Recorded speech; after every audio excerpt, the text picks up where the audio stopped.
Welcome to The Fight with Teddy Atlas, presented by Dynamic Striking. I'm Ken Rideout, joined as always by the voice of combat sports, the legend Teddy Atlas. Teddy, quiet weekend. How you doing? All right. Listen, no screaming. I want to revisit last week.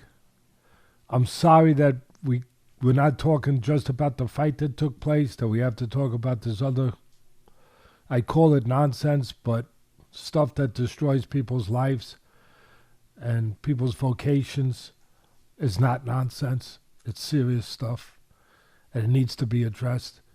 And we've come to an inroads in this. We've really come to a place now where we can keep talking about it, keep complaining about it, keep running from it. Fans are leaving like crazy. Or we can do something about it. We can stand our ground and say, as I used as our mantra last week, I use it again, from that movie Network, where we open up the window and we just put our heads out and we just yell, I'm mad as hell. I ain't going to take it no more. And I'm not yelling. I'm not yelling like I have the last couple weeks. I'm tired of yelling. My throat is tired of yelling. My family is tired of hearing me. My grandchildren are tired of, asking, or my wife is tired of hearing my grandchildren ask, what is Papa mad about? So it's a call to arms. It's time to fight the good fight. The fight that comes sometimes in a person's life. If we care enough about this sport, the participants in the sport, all dimensions of the sport, we want to keep it alive. We want it as it's supposed to be. Two men getting in the ring, figuring out who's the better man. Not two men getting in the ring and being jousted about by other people outside the ring, by being manipulated by other people outside, the so-called administrators, executives of the sport. No, it's not about that. It's not about people ripping the dreams away from these kids. It's about these kids having their dreams, getting in the ring, having honed skills that they've honed for an entire lifetime, made sacrifices. We all make them, but they make them. They don't go to the prom. They don't go to a lot of activities in their growing up. Most fighters are not ones that play all sports. They usually are ones that are committed to one sport. They're getting up at 5 a.m. when other kids are sleeping and dreaming. Their dreams are on the road, putting miles in to someday be a champion of the world and be able to realize all the things they want to realize, that we all want to realize, to take care of our families, to be fulfilled, to live life in a way that we have an opportunity to live it, with whatever our talents are, and whatever our courage is to, and our work ethic is to develop those talents. That's all they ask for. I've spent too many years on Friday Night Fights on ESPN seeing kids that you don't even know the names. You don't even know the names. That had their dreams ripped away when they should have won a world title. Right there. Ripped away. Back of the line. Faced thousands of punches again. And they never got to the front of the line again. Never. Because of whatever you want to call it, whether you want to call it corruption or incompetence, whatever it is, it has to be rectified. It has to be eradicated. It has to be dealt with. Otherwise, we're not going to have a sport anymore. We're not going to have a sport anymore. And I'm not talking about the overall decision of Lomachenko and Haney. It was a competitive, close fight. I'm talking about week in and week out, there's something that's wrong, nefarious, something that stinks, something we're talking about instead of the fight. A week ago was the referee stopping a fight. Now it's this. Next week it'll be something else. This is a competitive fight. I'm talking about one judge that has to be put out to pasture. I'm talking about one part of the problem of this sport. A judge named Dave Moretti, one of their main go-to guy out there. You know that old saying, he must have pictures on someone. I don't know. But what I do know is I get the picture. We need to get the picture. The picture is clear. People like Dave Moretti shouldn't be the spotlight for this podcast and for other podcasts and other sports shows and forums. It shouldn't be. It should be just Lomachenko and Haney, who put everything out there in the squared circle, in the chamber of truth. They laid it out there, as fighters do. We have to lay it out there now, if we care really about this sport. And we want to keep this sport. We have to do it. And I'm not saying I'm the only one. There's a lot of people that care about the sport. But I was in position to do something for all those years at ESPN where I asked Senator McCain, went to Washington, asked him to start a national commission. And we were getting started. We were moving with it. We ran into roadblocks. Couldn't get it through both houses, back and forth, different problems. I've talked about it before. It's in our archives if you want to go and look at past episodes of it. I'm not going to go into it right now. But I want to pick up where we left off. Senator McCain wound up running for something kind of big, President of the United States. So it ended right there. But I want to bring it back. I put up a tweet about, and again, it's not about the overall decision. It's about one judge in this particular case. It's always about something in boxing. That's the problem, other than the two fighters. And this one's about Dave Moretti, their long veteran referee who's always involved in these big fights, or seems to be always involved. Judge, not referee, judge. Other guys. Yeah, judge, I'm sorry. Thank you. Last week it was a referee, Tony Weeks. Now it's a judge. Who's it going to be next week? That's the problem. So, competitive fight. Now, a lot of close rounds. Can't argue that. I won't argue that. But there were 2 rounds that weren't close. They just weren't close. 2 rounds, the biggest rounds of the fight. Whether you gave it to Haney or you gave it to Lomachenko, okay, no problem. But 2 rounds, the 10th and 11th, really, you can't argue. Those were big rounds, the 10th in particular, big rounds for Lomachenko.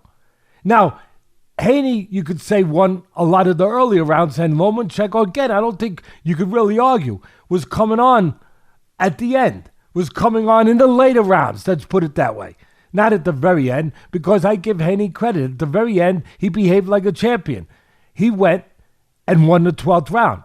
But I thought that was the highlight of the fight. Like, that was one of the talking points of the fight, that Haney was able to come back after getting battered for 2 rounds. Well, unfortunately, it's not. Right. Unfortunately, it's not. Not anymore. Not after Mr. Moretti stuck his head into this and his pen into this, where he gave, out of all the rounds that you can't, no, again, I don't have a problem that you want to say that Haney won 115, 113, or it could have been close, or it could have been a draw, or Loma could have won by a point or 2. No problem. But I have a problem when all these close rounds, the 2 in the fight that weren't close, that Moretti gives the 10th round, the round that was not close, was indisputably not close. He gives that round to Haney. And what's also undisputable is everybody there would say Haney got the lead, Loma was coming on. So what's that mean? That means Loma was accumulating most of the late rounds, where Haney may have accumulated a lot of the early rounds. I'm being fair here, honest. Try to always, I'm not supposed to have to say I'm being honest. I mean, that should be a no-brainer. I hope my body of work speaks a little bit for itself. For almost 50 years in this business, I've been honest to the point where I lost my job. Calling fights at ringside. So here we are, where he gives the 10th round. The one round that, again, one of the two rounds that is just inarguably, you would think it was just impossible to argue who won those rounds. Everyone says that. And Moretti gives it to Haney. And then, as we said, early rounds, Haney, later rounds, Lomachenko. And we're going to put those scorecards up, and we'll highlight it for you if you haven't seen them. But what does Moretti do, Ken, in the late rounds? 5 of the last 6 rounds he gives to Haney. How do you explain that? See, that's where the problem is. How do you explain that, Mr. Moretti? Well, I put up a tweet. This is what got us to where I am right now. I put up a tweet saying, somebody just told me that Dave Moretti, the judge, tonight, gave the 10th round to Haney. If that's true, I had not verified it yet. But I put up a tweet with my great tweet team. Really, I mean, I just loved them. And I put it up, and within minutes, it went crazy. In 12 hours, it got 1 million views. 1 million views. That and whatever else I put up there. But I think in like 6 hours, it got 500,000. And my son immediately, who's been a scout in the NFL for 14 years, he was born into the cauldron of boxing. He understands the underbelly of boxing more than most people would. He immediately texts me, Dad, looking at the response, these people are fed up. They are what you said last week. They're mad as hell. They don't want to take it no more. Dad, you gotta start a petition for a national commission and end this once and for all. And I said, oh my God, my son's right. At first I was a little hesitant. I was saying, well, do we want to really get into this? Well, I can't talk anymore. I can't complain no more. None of yous can if we don't do this now. Because now this is time to do more than just talk, more than just scream. It's time to make change. And this is one tangible way to make change. So we're putting up a petition. We have lawyers. I have Keith Sullivan. He's a lawyer for my foundation, pro bono work. He's a lawyer for many people in the boxing industry, fighters, causes. He's just a tremendous human being, tremendous lawyer. As I said, he works pro bono for my foundation for years. He cares about people. When he works pro bono for my foundation, what does that mean? That means he's helping people that can't help themselves. For nothing except knowing that he can do it. My daughter, the same thing. My daughter, a lawyer. I'm blessed. My son, they're going to be all part of it. Maybe my friend Pedro, if he wants to. I haven't talked to him directly about it yet. But, and our team, you, Rob, our new man, Chris, who we welcome to the team now, that's there working with Rob. And everybody, Brennan, Ian, all our guys. But you, the fans, you have to. I mean, it's there. It's there for you now. We're going to get it up. It's going to be digital. It's going to be all the things I know nothing about digital. It's like, digital? Ooh. All right. But our people do know about it. Keith Sullivan already had his paras, his secretaries all morning working, putting it together so we can get it up on our social media platforms as soon as possible. As soon as possible. But we want to make sure it's right before it goes up. So it'll be up. Hopefully it'll be up today. Hopefully it'll be up tomorrow if not. But it'll be up very soon. But more important than that, you have to be up for the fight, up for this opportunity again to actually make a difference, to make it. You don't like things in the world, you go and vote. Well, this is your chance to vote. This is your chance to vote. And I put some flashpoints that I appreciate the ones because when my son saw the reaction and read the comments, thousands, tens of thousands, hundreds of thousands. I mean, like I said, 500,000 views in hours. And my son read some of them to me. And they were like, Teddy, put the petition up, I'll sign it. Put the petition up, I'll sign it. So you know what? We're going to put it up. We're going to put it up. But more than just follow me because I'm asking you to follow me, I want to go through flashpoints, factual points of why we need a national commission. I mean, look, you really don't need me to read this. If you've been watching boxing for any length of time, you know. You know already. You know. What's that old saying? When a duck walks like a duck and quack, when something walks like a duck and quacks like it's usually a duck. I mean, you know already, but I want to do it professional. Here it is. This is my mission statement to you, our boss, really, our audience. We work for you. We work for ourselves to put out things that we believe in, for our families. But ultimately, we answer to you. If you don't believe in what we're saying, there's no reason to say it. So here it is. Need to eliminate these local commissions like Nevada. That's where we're going to start. A lot of these firestorms have been in Nevada lately. They're not though, but they're a big one.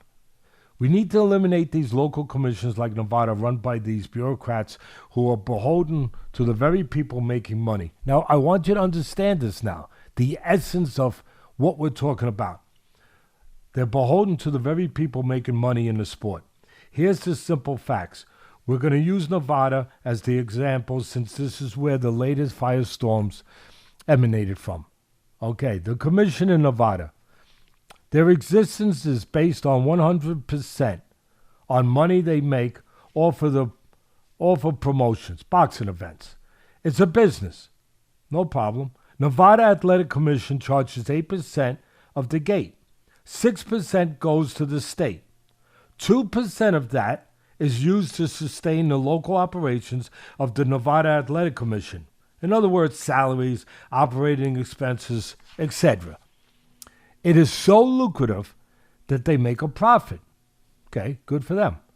The Nevada Athletic Commission is completely self-sufficient financially from the state, but 100% reliant on promoters' money. Bang! If there's no shows, no promotions, no promoters, there's no salary, no job. We're starting a petition to create an American National Commission to be presented to several federal elected officials to get a law passed creating a national commission. We already have calls in. Just so you know, we ain't playing. We already have calls in to Congress people, to people that have seats in Congress. The Nevada Athletic Commission operating budget appears to be based on their public financials as $1.2 million, all from promoters' money, not taxpayers. I want to be very clear. They have a reserve, which means they are making money much like a Wall Street business, all from the promoters. So let me now just tie a bow on this. In light of all this, do you think that this possibly could explain certain things?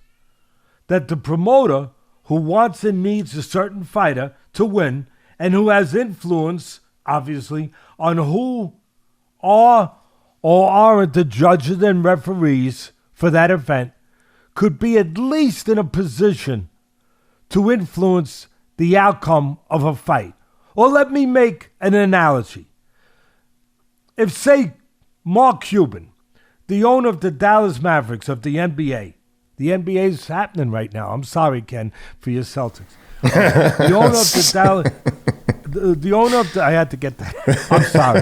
I had to loosen things First the Bruins, now the Celtics. God almighty. Look, we'll take care of you later. Right now we're trying to take care of boxing. I'm with you. We'll take care of you later, okay? We will. I promise. We'll get back to you. I'm with you. Let's say that Mark Cuban, the owner of the Dallas Mavericks of the NBA, were paying, writing the checks, that's what we're talking about here, to pay the officials who officiate the basketball game with his team. Would you be a little bit concerned it could possibly, I almost have to laugh, possibly lead to something not good? Maybe you would. It's got a look of impropriety, probably would lead to impropriety. It's not good, okay? But that's what's happening in our business, the sport we love. Now, here's another. Say you had a small town where the police department was not run from taxpayers' money, but instead from the monies of a local business owner of the town. Do you think that perhaps that business owner might have a certain amount of sway or influence with the department? Actually, something very similar to that actually happened in 2008, 2009. You're all probably familiar with this notorious name, Jeffrey Epstein, the same Jeffrey Epstein who a couple years ago now or less, supposedly hung himself in his jail cell under very suspicious circumstances. In 2008, 2009, he paid $128,000 to the Palm Beach Sheriff's Office, who, while incarcerated on prostitution charges, and he received preferential treatment while he was in jail, allowing him to leave the county jail. By the way, you're not supposed to be allowed to leave the jail. That's usually a pretty simple concept. Must have been on work release. Not too complicated. He was allowed to leave the county jail 6 days a week to work from his offices. So there it is, in a nutshell. So you have a chance now to actually do something to save the sport. Rather than just complaining, threatening, as I said, to leave the sport until the next time it happens. Or you can sign this petition. I'm betting on you that there's enough good people out there that, as we say, are just as mad as hell, and you don't want to take it no more. Let's go. Let's go. Let's make change. Let's make change. The petition will be up. All right, let's go. Come on. Let's make the donuts. Come on, right, it's time to make the donuts. Let's jump in and talk about the fight. Like you already said, super competitive fight. I thought the early rounds were super close. I thought Loma started to pull ahead late in the fight, certainly in the 10th and 11th. And I have to say I was supremely impressed with Haney's ability to bounce back in the 12th round after the battering he got, especially in the 10th round. So credit to Haney. I thought that he had a great fight plan. It looked good, but I think if you take a look at that fight as a whole, I thought Loma outboxed him, but it doesn't matter what I think. Everyone's here to hear what you think. How'd you like it, and what'd you think? Well, I already touched on it. Here it is.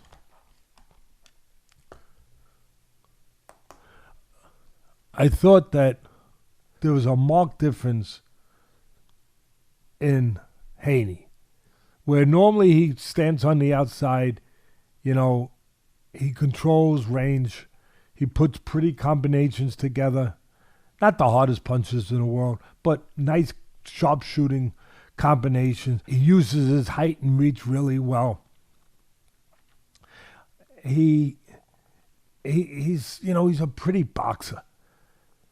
And there was a distinct difference in his approach here. And I think it started with the shove. The shove that everyone talked about, that I didn't like it. I didn't think it was called for, but I think I understood it. Maybe better than some, because of being in this business and understanding the mindsets of a fighter after I've been in this business 50 years. This was his moment. This was his day of reckoning for Haney. Fighting a Hall of Famer, future Hall of Fame fighter, an iconic type fighter, 2-time gold medalist, 400 amateur fights, only lost one. Talking about Lomachenko. 3 division champion, won the world title in his 3rd fight, I think it was. That's right. So Haney knew this was the moment that he would be judged on. No matter what he'd done before, he'd be judged. He won't be judged on the Kambosos 2 fights, winning the title, then defending it in Australia. This is the one. And his shoving, as much as I thought it was wrong, was his way of getting into the mental mode that he needed to be in for this moment, for this call to arms, if you will, for him and his father, where he was basically saying, I'm going to draw a line in the sand or in the canvas, and I'm going to make a stand, maybe a stand I've never made before, a stand, put a flag down to show that Mr. Haney is here, that I'm here, I'm fighting this special fighter, and I am going to, at the end of the night, show you my worth. Answer the critics, maybe answer his own doubts or his own little echoes that sometimes can get inside our own chamber internally. But he was definitely going to be different in this fight. And he knew or felt that he had to be. And he was. He went out there with his knees bent. He grabbed the floor. He wasn't out there on a pot shot and sharpshooting. He was moving forward. He was a trolling. He was a shark going through the waters looking for prey. He was throwing bad intention punches like Mike Tyson used to talk about. He was throwing punches to do damage to the body and to the head. Meaningful, impactful punches that we don't always associate with Haney. He wasn't always controlling his range quite as good because he was more concentrating on just getting to this guy. And as I said, planting his flag of, in his mind, the beginning of the reign, a special reign in his mind at only 24 years old, a special beginning, even though he's been here, of Haney and what we could expect moving forward. And he was going to do it this night. And he did throw the more meaningful punch. He did go beautifully to the body. And he still maintained enough of a range difference where he could still have the edge with his longer arms and his physical assets and attributes that he should have an edge with. And Lomachenko, he's always known to start slow. He started a little faster. But I think the most significant thing was the first round sort of told you what to expect the rest of the night. Close round. And you were going to get a lot of them. Close round. But I'm not saying who I favored, but I'm going to say I liked it more for Loma. And I'll tell you why. He was able to get close. And to win this fight, he knew that he had to get close. And he was able to do that early. Not like he did with Teofimo, where it came very late. He was able to do it very early. Get close. And I don't think that Haney cared. Because Haney said, I'm bigger, which he was. I'm stronger, which he was. I'm more physical, which he was. And I'm gonna win a physical fight. Maybe I even looking for a physical fight. And so you had a lot of close rounds. And you had Haney with this attitude, with this force, this physical force that I just described. This different Haney with his knees bent, grabbing the floor, going, looking on the search. You had him ahead early on. Close rounds, but some rounds where he just got credit for pushing the envelope, for navigating the inside of the ring, navigating the ring a little bit, ring generalship, whatever you want to call it. He had a little edge, but they were close. He didn't have a huge, but he had an edge. And then the late rounds started coming. And Lomachenko, if he was going to win, he was going to use one of his advantages, experience. And experience was going to show up late. And he needed it to show up. Like I even tweeted at one point that Lomachenko needs to get busier. It's close, but I think Haney's got a lead. He needs to get busy. And you know what? He started getting busier. I also had predicted before this fight that I favored Haney, but I said sometimes, as my great mentor Cus used to tell me, these former champions that have been in great fights and showed greatness in that ring, that sometimes they can pull it together. They could call on the boxing gods and pull it together for one night. Kind of like Samson, I said, when Delilah gave him a haircut and he was chained to those pillars, those concrete pillars, and he looked up into the heavens and he asked for power one more time, and he pulled the columns down. He got the power one more time. Loma, there's no doubt, was impacted by Father Time. But there's no doubt that he brought back as good a performance as he could at this point in his life. That he did search out to the gods in the heavens and say, give me it one more time. And I'm not saying he was the Loma 5 years ago. And I said that before the fight. The reason I'm picking Haney is because I think this fight is 4 or 5 years too late for Loma. And I think that if you're going to be honest with yourself, I'm taking nothing away from Haney. Nothing. I want to be very clear of that and his effort. But if you're going to be honest,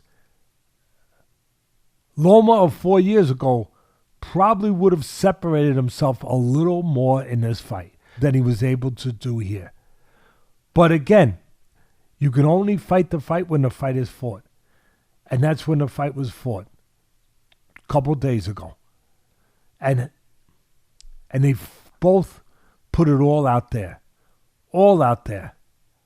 And I will say this too. I had questions about Haney, as I have questions about a lot of the top undefeated fighters that haven't quite been tested yet.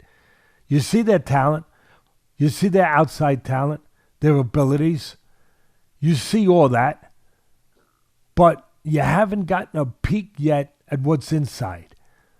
At what's inside. The talent inside. The resolve. The mental toughness. The dog, if you will, that they like to say. Right? That ability to go where other men don't readily go. To search it out. To open up new doors in your house.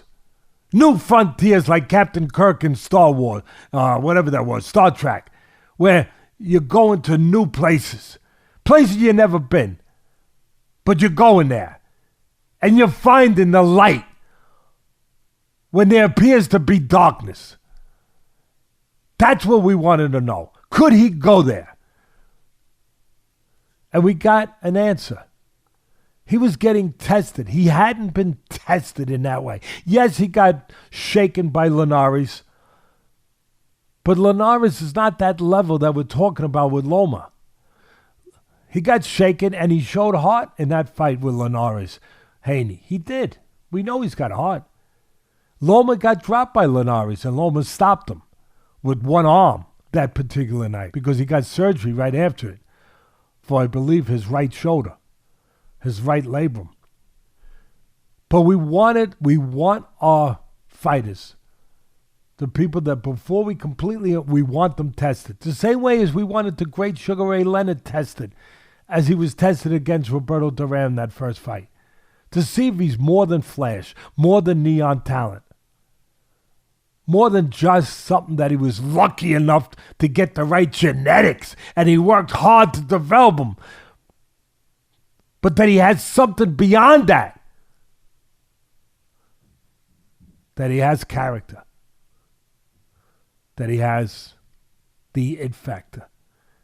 And Haney was being tested in that 10th and 11th. And I'll tell you, I'm not alone.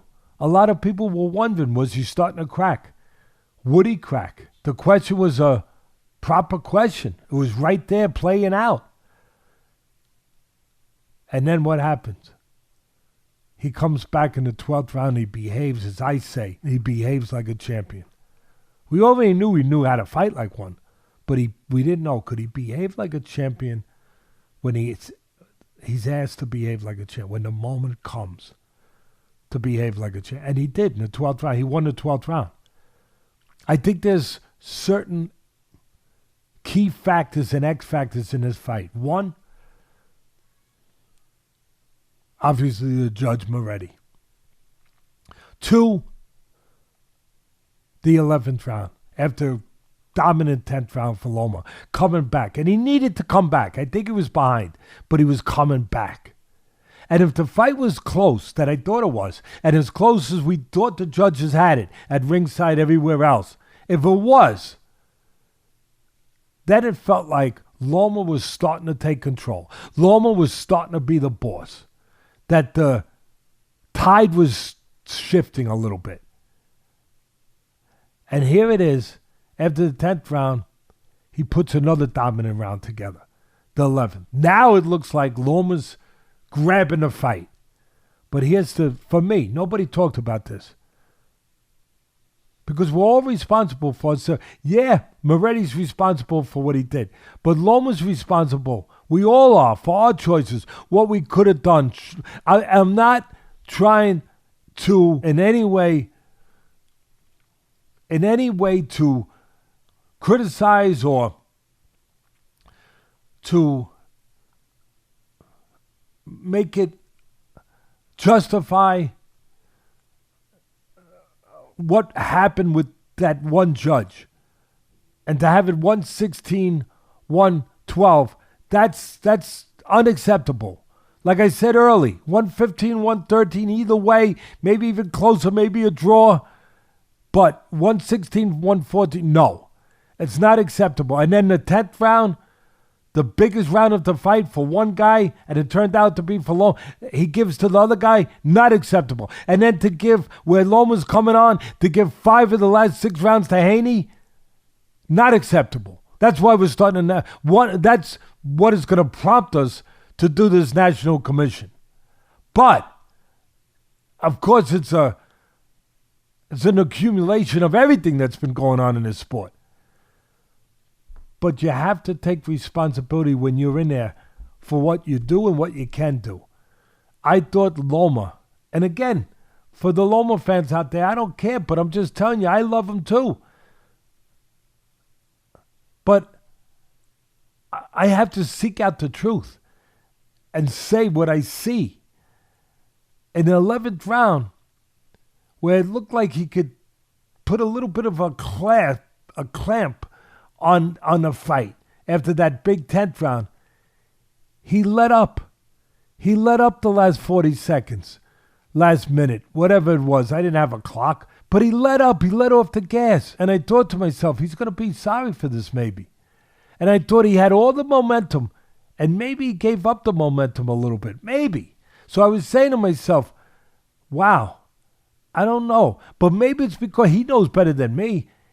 He's the one in his 35-year-old body. Maybe at 35 and all the accomplishments of his life, the journey of his life, 400 amateur fights, 2 gold medals, winning the title in his 3rd fight, even though he's only got 20-something pro fights, tough fights, top guys. He only fought top guys. Only fought top guys. Maybe after all that, at 35 years of age, in that 11th round, where Teddy Atlas expected him to just keep pushing the pedal to the metal, maybe he knew he couldn't. Maybe he knew he couldn't. The bottom line is he let up. And then I think he lost his momentum. Because the 12th round, where I really said to myself, if he's going to put his stamp on this fight and grab this fight and put his hands around the throat of this fight, he's going to have to do what he did the last 2 rounds. Win the last round. And he didn't. He lost some of the momentum from the 11th, whatever, but he didn't get it back. But he didn't win the 12th. Haney won the 12th. All 3 judges had it for Haney. Yeah, and I did too. So, well, you know Moretti was going to have it for Haney, so that don't mean crap. He gave him the 10th. Well, yeah, but here's the thing. He gave it to him before the 10th. Yeah, of course. That's the problem. And I'm kidding, but I don't even know if I'm kidding. But getting back to the fight, when it was over, I'm going to tell you how I felt. I felt like that he should have won the 12th. He shouldn't have let up in the end of the 11th. And I was wondering, is that going to hurt him? It can't help him. It's a tight fight. It can't help him. But I will say clearly that the way the fight was feeling, I didn't score it. I wasn't writing scores down. But the way it felt, the rhythm of the fight, the flow of the fight, what I just finished describing to you, where Loma had been taking control late, I felt that I was going to hear the judge, the ring announcer say, and knew. I just felt that it was moving in that direction. But I also felt that some of that movement was stopped, stymied, slowed by that 12th round. But I even tweeted it out there. It's out there for everyone to see. I think my feeling is, I'm not saying I'm going to go crazy if it doesn't happen, but my feeling was you're going to hear and knew. And I didn't hear it. We heard what we heard. Well, when the 12th round was starting, you know what the live betting on was? What we heard, here's the thing, Ken. Unfortunately, what we heard also afterwards was 116, 112 for Moretti, and the 10th round, which is just unforgivable, given to Haney. See, that's where this whole thing gets crooked, sideways, upside down. And as far as the analysis of the fight, I kept tweeting that our fight plan got a lot of views, 100,000, whatever. In the fight plan that you did so well with me, I talked about when Haney keeps his lead hand, his left hand low, which he does, when he keeps it low, that Lomachenko will have an opportunity to close the gap behind the double jab and then finish with the left hand and score.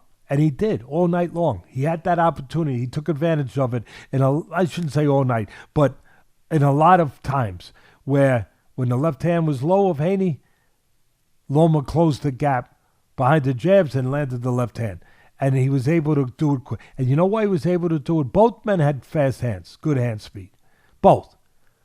But where Loma had the edge was his feet are faster. He's still got quick feet. He's still got great feet. Those dance lessons when he was a kid that his father made him take, they're still paying off. And I knew that if those feet were still fast, and they are, he could close the gap quick. And that's what he did. And then I tweeted, and we were right with the fight plan, exactly what we thought might happen in those spots. And then and to the credit of Haney, The right hand usually works against the southpaw. Loma's a southpaw. Haney did counter him coming in with the right hand a couple times. He did. But Loma showed a great chin, a great resolve. And as I said, Haney, I'll make it clear again, showed that resolve late.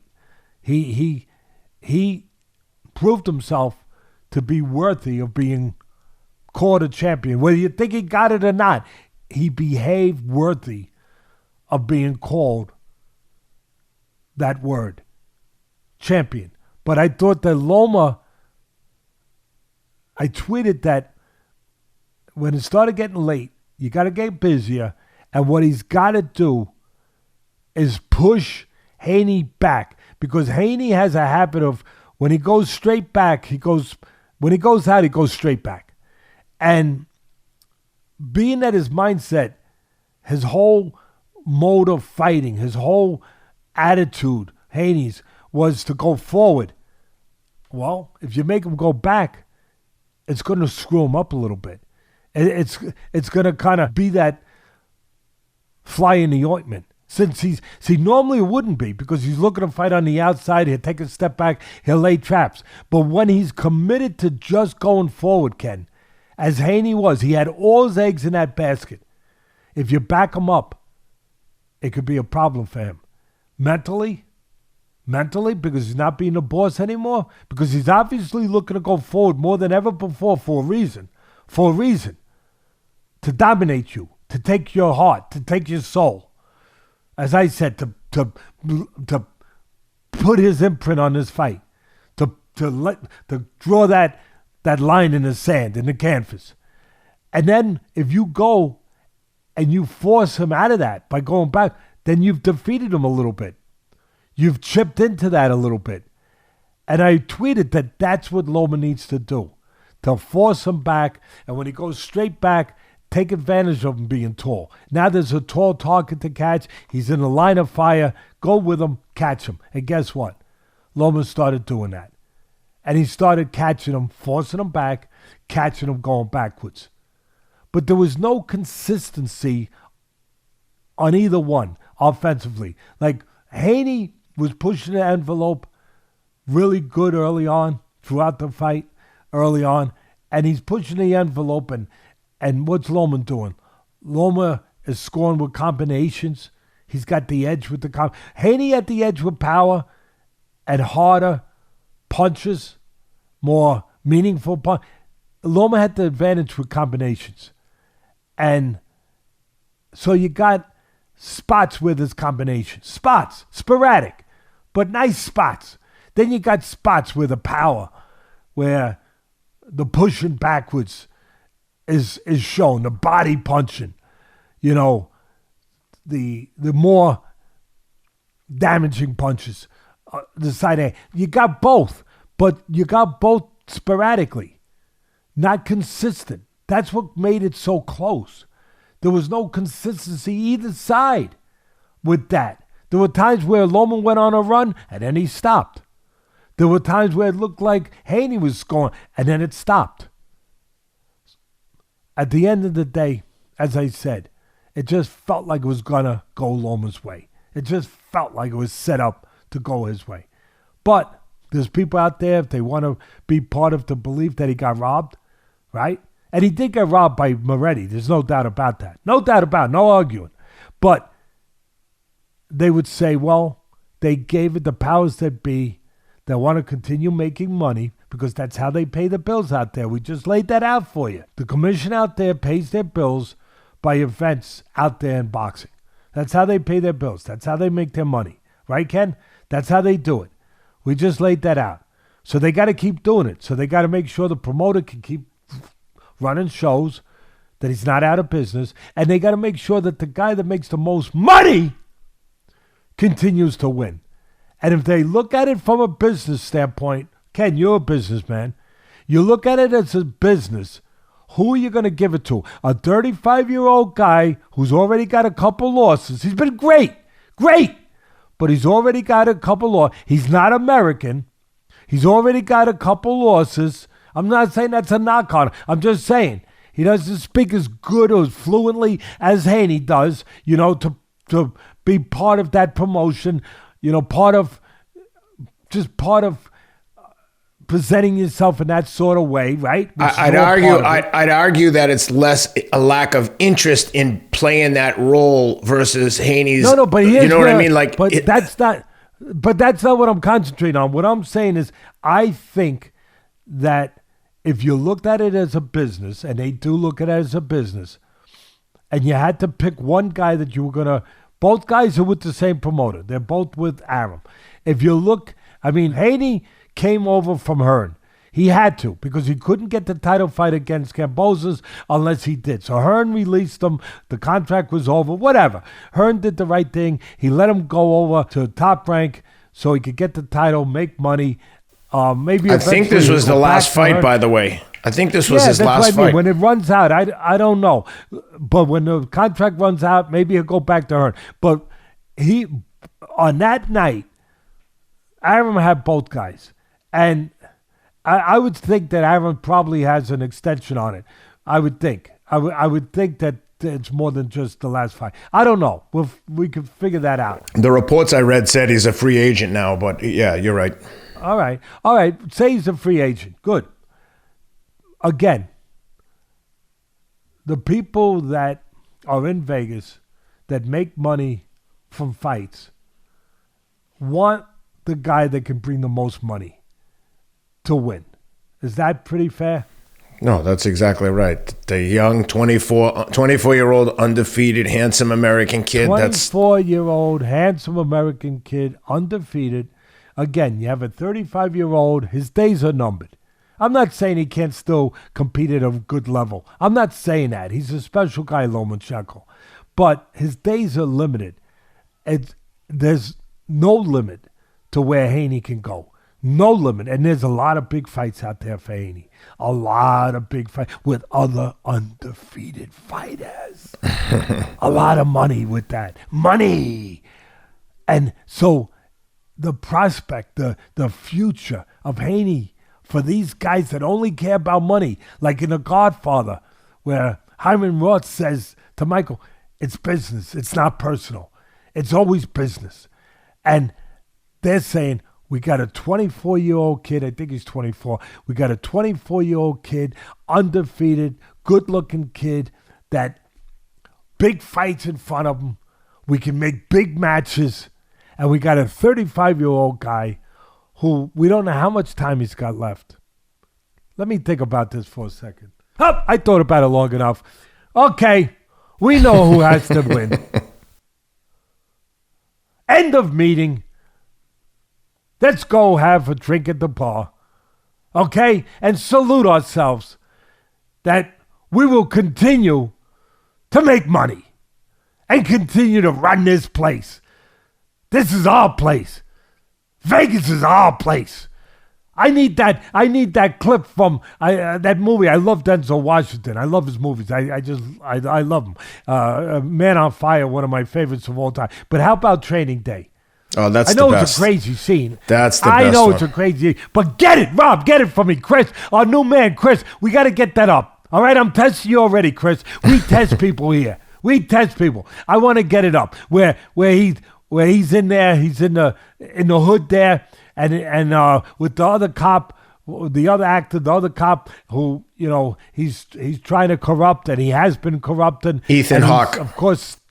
Yeah, and he's stolen money, and he's trying to get that bag of money, and Ethan Hawke won't give it to him, and he's looking at all the guys in the neighborhood, and he's trying to get them, all rough guys, and he's trying to get them, on his side, but they ain't going for it. Because they're rough guys, the guys that have been in trouble, the guys that have been on the other side of life, but there's still a certain core in these guys that sees, I know it sounds crazy because they've done a lot of wrong, but there's a core in these guys that sees right and wrong, that just has a sense of no. There's a certain code that they had to abide by, that they weren't going to break, and they weren't going to break it for this guy. Not for this guy, not for the way that this guy only cared about himself, and he was no. They drew a line. Like I talking about. They drew a line. And they said, no, we ain't helping you. We ain't helping you. And he got so mad in that one scene where, because he was the guy that controlled everything, he controlled them, he threatened them with jail, all of that. He was the guy, kind of like the people in Las Vegas, the commissioner, where they control everything, And he said, I'm the boss up in here. You got to go up against me? I'll put you all in Pelican Bay. I'll put you 24/7 shoot program. King Kong ain't got crap on me. I never forget that scene. He ain't got nothing on me. And they just looked at him like, you're on your own. Ain't working. It ain't working. It ain't working today. I think the way they said it, homie. You're on your own here, homie. You're on your own. Ain't working, homie. And you know what? That's what we're saying to Nevada now. It ain't working, homie. Nope, because Nevada, that's what they've been saying. That's what they've been saying. Well, King Kong ain't got crap on me. I run things up in here. We run everything here in Nevada. We don't care about fighters crying and having their souls ripped out, their futures taken away, their children crying that their father lost. We don't care about that. We run things up in here. Well, guess what? Your days are limited. Just like in that movie. Your days are limited. We're throwing you out. Yeah. We're going to get a national commission and we're going to throw you out. Because I believe in these good people out here. I do. And I'm hoping that there's enough honest journalists out there in this sport that'll come forward and help push this. Journalists who, of course, are not in the pockets of the very promoters who will not want this national commission, obviously, because they want things as they are. It's a business situation, as we said, and it makes them rich. And they like being rich. I get it. But we also like certain things, like honesty, like a fair fight, like justice sometimes, like somebody who pours their blood and sweat out there for millions to see, that they actually should get their just reward, that they shouldn't have it taken away by a bunch of callous, cowardly people that take no risk, that just sit there with their pens, their credentials. The night before, they were probably at a dinner hosted by, I've talked about it before, Ken, hosted by the promoter, a dinner that cost a lot of money that the promoter hosted. They ate the best of everything, drank the best of everything, and then got little favors on top of it, like an extra plane ticket, an extra upgrade of a suite because their girlfriend was coming in, and they sit there and they burp. Excuse me, that caviar got to me a little bit. I'm sorry. The lobster didn't agree with me. And they burp and they put the money in their pockets while these fighters go out there and risk their lives and get it taken away by these people? By these people? No. Not no more. Because something can be done about it. That's the good news. And we're going to do something about it. What other fights we got? We had some other, One quick thing I wanted to tell you is, I don't know that this is accurate, but Paulie Malignaggi, I saw a tweet from him. Did you know that, according to him, I'm assuming he's correct, at the beginning of the 12th round, the live betting odds, you can see what the public thinks because it's reflected in the odds. Yeah, they thought Lomachenko. 5-1 favorite. I'm so glad you brought up that. Ken, you're more than a pretty face and a good runner. And you're a great runner. You're a great runner if you haven't heard that from me lately. You and you're a great father. Thank you, brother. And thank you. I'll tell you, and that's more important than anything, but I'll tell you, I'm so glad you brought that, and Paulie Malignaggi, she's right on the button. And my friend, Crackman, Billy Krackenberger from Las Vegas, who's one of the top handicappers in the world, from his mentor, Billy Walters. Look up who Billy Walters. He's, what do they call it in the business? He's a whale. Yeah. He's a guy that he knows handicap. He knows that sports, betting. And yeah, but along those lines, Teddy, the people who make those lines are pretty good too. So if the line's 5-1, right? So my point is everyone thinks Loma's winning. Court of public opinion voted. Well, that's why he sent me a text saying, because he's locked into that stuff. Obviously, Paulie Malignaggi was looking at it, but Krackenberger is always looking at it. That's how he makes his living, and he immediately texted me and said, "Look at this," and he sent me a screenshot. He said, "Look at this. Look at the odds. Look at this." And I'm like, yeah, everyone thought. So, that should be introduced into, our conversation. If we were in a courtroom, that would be introduced as evidence, for whatever it's worth. Circumstantial evidence, but evidence. The other thing that I would like to ask before we move on is just from a credential standpoint, if you're on a national commission, what's Dave Moretti's background in the sport? And to be fair, I don't know, maybe he was a former amateur Golden Gloves champion and trained fighters for 50 years. I don't know, but I'd like to know, how is he judging fights, world-class fights of this caliber of fighting? This was as high as it gets. How much experience does he have? Was he a fighter? Was he a trainer? And why, and to your point, why do these same guys, a lot of them older guys, but whatever. I mean, you had Weeks, the referee last week, whatever. But terrible. But why do these same guys do these terrible things, whether it's corruption or just incompetence, whatever it is, destroying people's lives, destroying the sport, chasing fans from the sport, ripping up the credibility of the sport, knocking the crap out of the credibility of the sport, no different than a wrecking ball would knock down a building. I mean, really, that's what they are. They're a wrecking ball to the credibility of this sport. Why would those guys that week in, week out do these things, why would they continue to get jobs the following week? Why would they continue to be rewarded? It's literally like there's a shortage of them.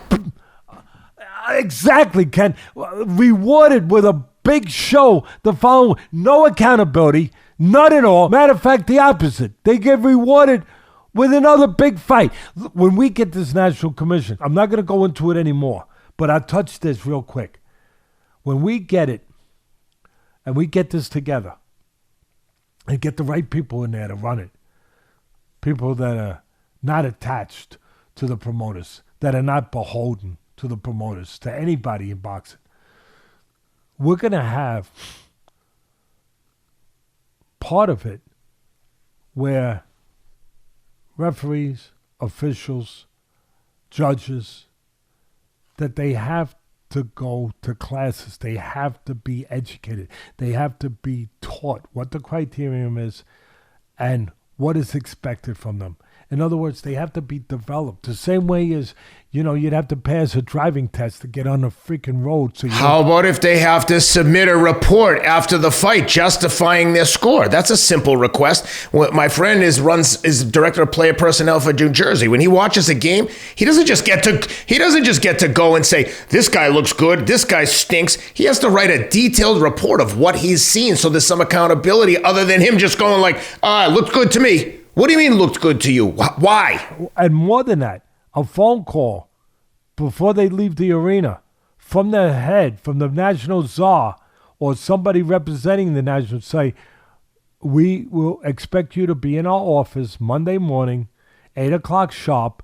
We're going to have a replay of the fight, and we're going to have you explain to us how you came up with these scores, with these results.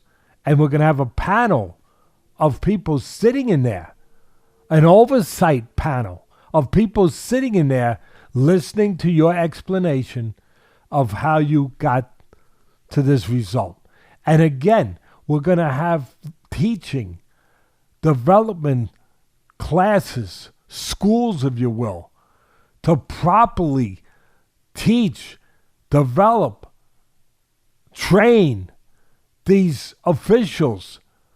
And we're going to, just like you do in the army or you do in the military, but you do in the whether it's in police, whatever it is, you want to continue to bring in every year new people, new police officers into the academy, fresh blood.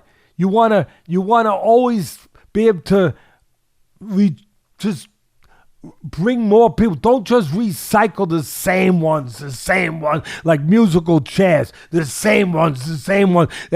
No, we have to bring new blood in. We have to teach them the right way, make sure that they're ready.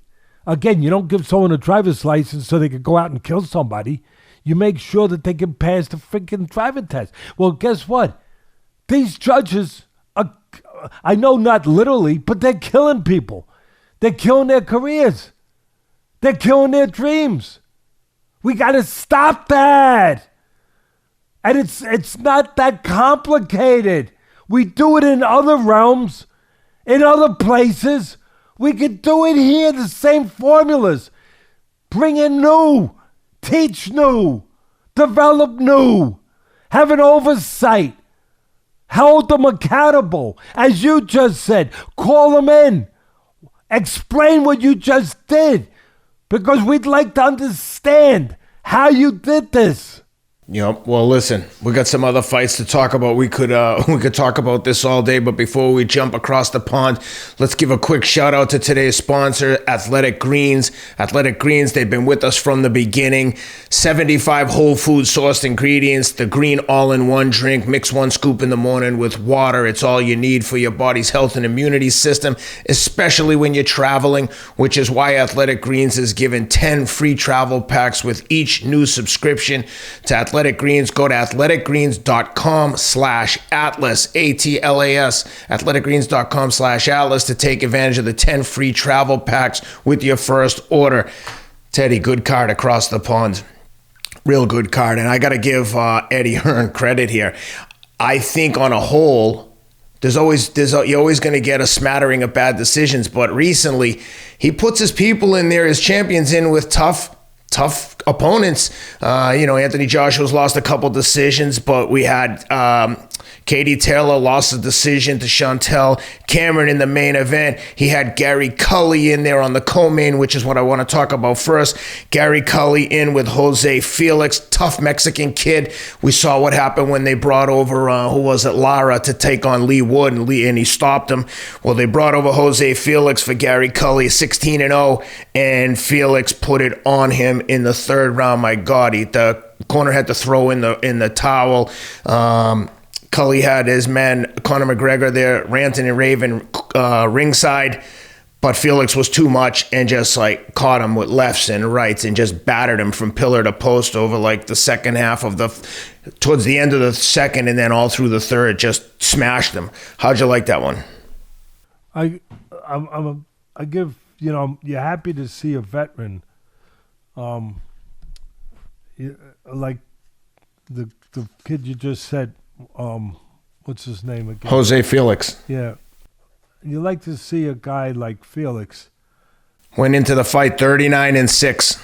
Yeah, 46 fights or so, whatever it was, 30 knockouts, and just a steady, solid fighter who could punch. But more importantly, here's the difference. He could punch, but he could throw the right punches at the right time. And he had been tested before. I've talked about this before. You're really doing a fighter a favor. You get him to 16-0, 10-0, 20-0, whatever they do. And, you're fighting some of the doormen in your building. Well, you got your own house now, but you used to in one of the buildings that you own that you have a penthouse in. Are you really doing the guy a favor, fighting the doorman 10 times, and then maybe the cab driver 5 times that drive, or the limo driver that Ken has? Maybe you fight him 6 times to get to this record where you're not being tested in any way. You're not being developed really, and you're not learning what you need to learn, what you're doing wrong. That you're still getting away with it like it's right because of the level of competition that you're in with. But you're not learning that it's really not right. It's really not right. I remember I used to always jump in the ring when I was training fighters and correct something. And sometimes they get a little upset, but I didn't get hit. I said, but you still did something wrong. What, are you going to wait till you get hit to learn? You didn't get hit because the guy wasn't good enough, quick enough at that moment to hit you. But it doesn't mean you were doing it right.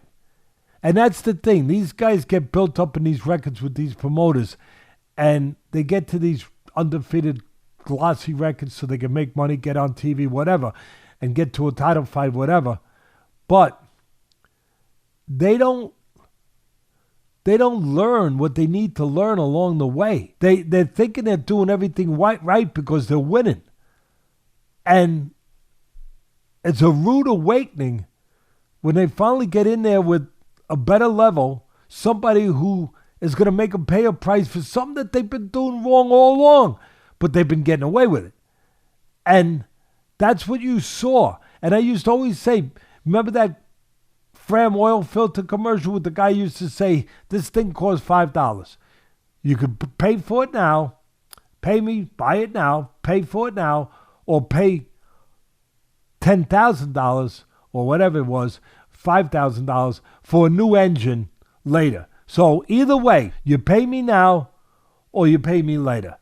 And that's exactly what these guys don't get, the trainers don't get, what the managers don't get, what the promoters don't get. You're building these guys up. And pay me now, pay me later. They're going to pay for what they're not learning later.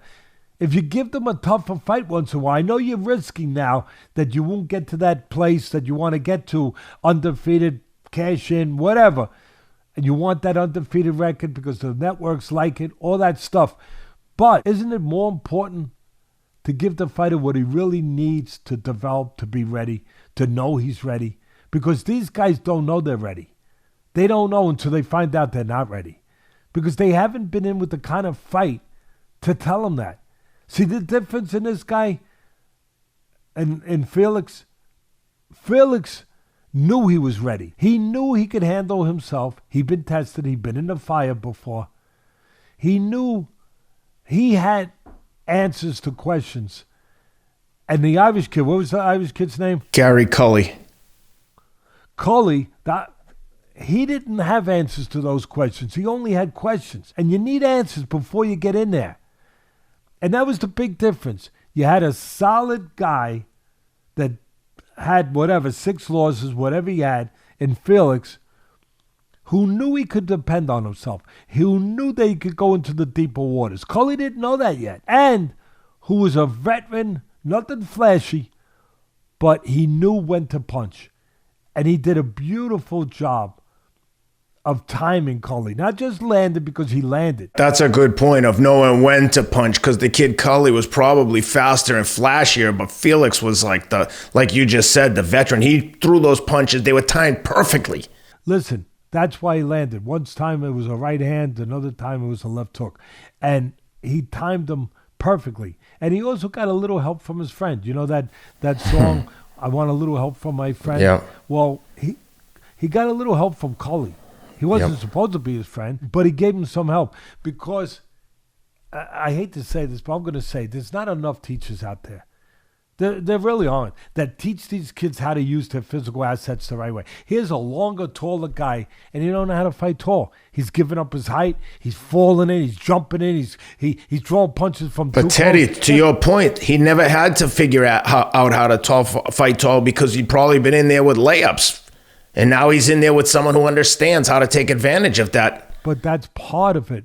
But part of it is he still hasn't been taught the basic nuances, the basic techniques, the basic mechanics in this sport called the sweet science, where if you're taller, no matter who you're fighting, even if you're getting layups, you still should be winning on the outside. To your point, he's fighting guys that he could make mistakes and still get away with. So he could go in there, fight a little too close, still get away. But that's up to the trainer to say, you still did wrong. To jump in the ring, like I said, where I used to jump, you're still doing wrong. I've seen it. Trust me, I know. So the point here is that Cully, with all his reach, all his height advantage, he didn't know how to use it, or he didn't use it. And he threw from too close. And when you throw from too close, guess what happens? The guy can catch you. A shorter guy like Felix can time you. And he was experienced enough to do it, to be calm in an uncalm environment and to time him, to know when to throw the punch. That's one of the most important things you can do as a fighter. Know when to throw and what punch to throw at the right time. And he knew when to throw and what punch to throw. Once a left hook, once a right hand, I believe it was, at the right time. But again, he got help from Tully where he shouldn't have got help. Where Tully gave up his reach, came to. And I'll tell you another thing. And there's again, it goes to the teaching. You got Cully. He's jumping all over the place like a freaking rabbit. I mean, he's not a rabbit. I mean, if he was a rabbit, in a corner, instead of having Gatorade and water, give him a carrot. But he's hopping all over the place. I mean, you're jumping all over. You're not balanced. You're not set. In order to punch, you got to come down. You got to waste a moment, waste a step.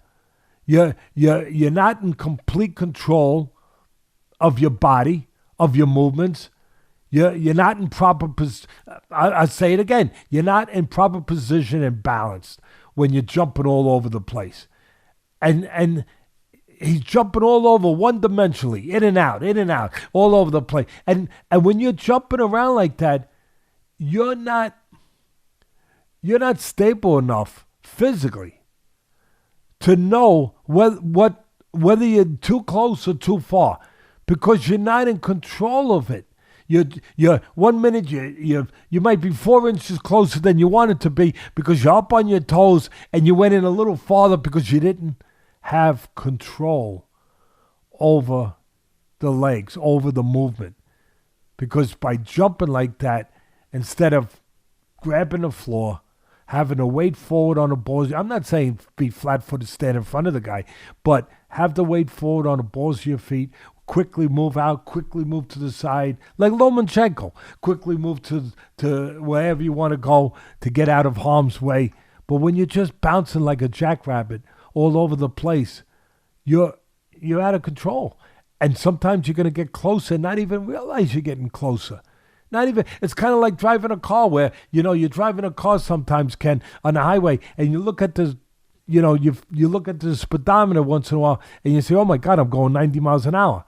I didn't realize I was going 90. I better realize it. I got to slow it down. Well, it's kind of like that. You're jumping all over the place like a bunny rabbit again, and you don't realize that you're getting closer. You don't realize that you're not completely controlled of your position, that you're closer than you wanted to be or that you should be. And those are habits that directly go to teaching in the gym, to teaching, to having trainers.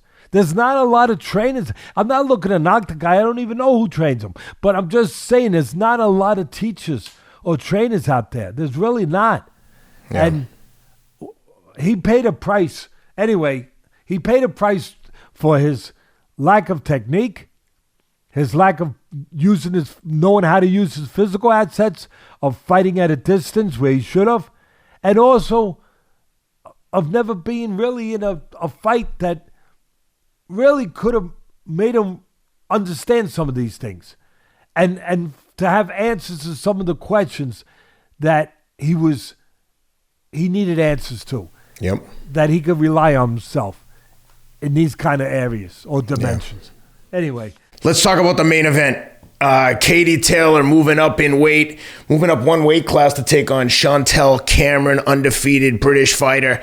Man, good fight. These girl fights with the 2-minute rounds, it's all action all the time. But wow, that girl Cameron could put together some punches, man. I think Katie had the harder punches, so maybe the harder shots, but Cameron looked to be the better boxer, at least at that weight, for my money. And the judges got it correct, and it's clear like Katie Taylor is a huge box office sensation. She moves the needle, and for the judges to get it right there, I was thinking they were going to rob the girl Cameron, but they didn't. In Ireland, Katie's homecoming, and credit to everyone involved. The right person won, and they put on an awesome fight. But one thing that I'll point out is Serrano moved up 2 weight classes to fight Katie Taylor and fought her really tough. Taylor moved up 1 weight class and got outboxed by the champion in that weight class. I just thought it was an interesting point that I saw someone make on Twitter, that moving up a weight class isn't necessarily the easiest thing in the world. How'd you like the fight? No, that's true. I agree with you that the judges got it right, and I applaud them. And it was a great atmosphere. You know, the Irish have a history of being great boxing fans and having great fighters. Like a lot of our different ethnic groups have had just great champions, great culture of boxing, culture of fighting, history of fighting, pride with fighting, great champions to show.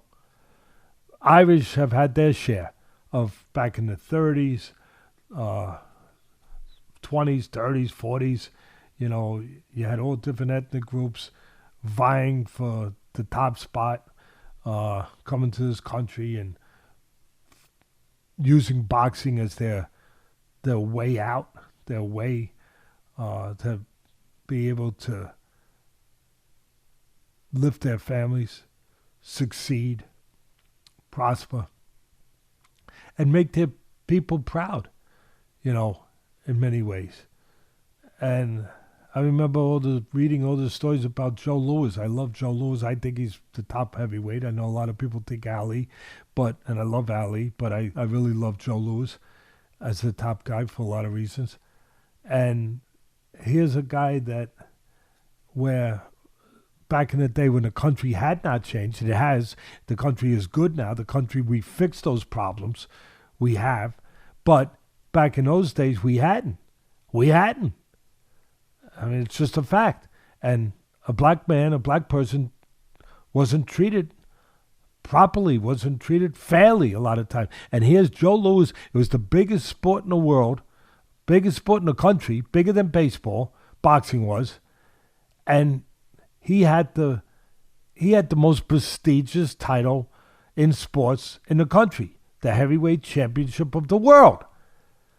And you know what it meant?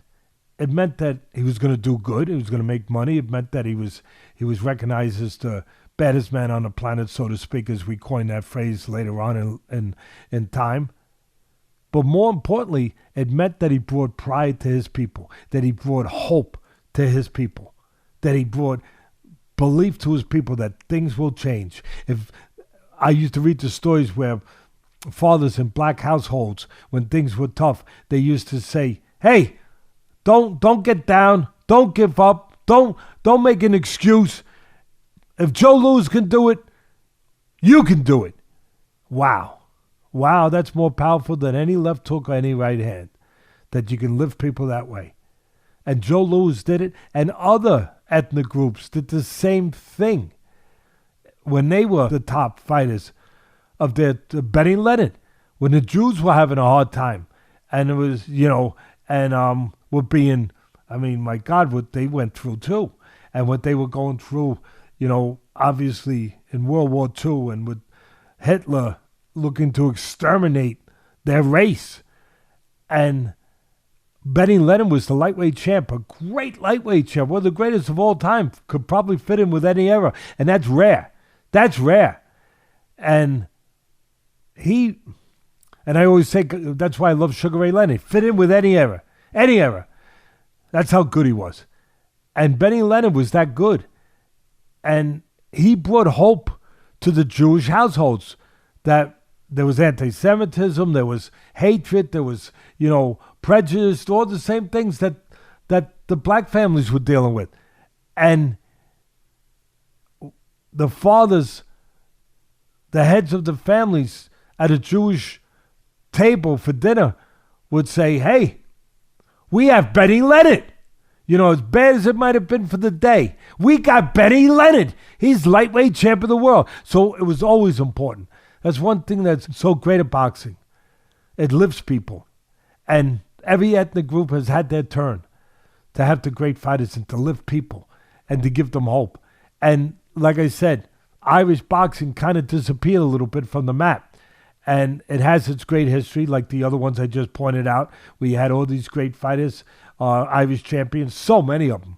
I mean, Billy Khan, the light heavyweight champion, you know, just so many. Just like the other groups had so many. But, I mean, Mickey Walker, middleweight champ.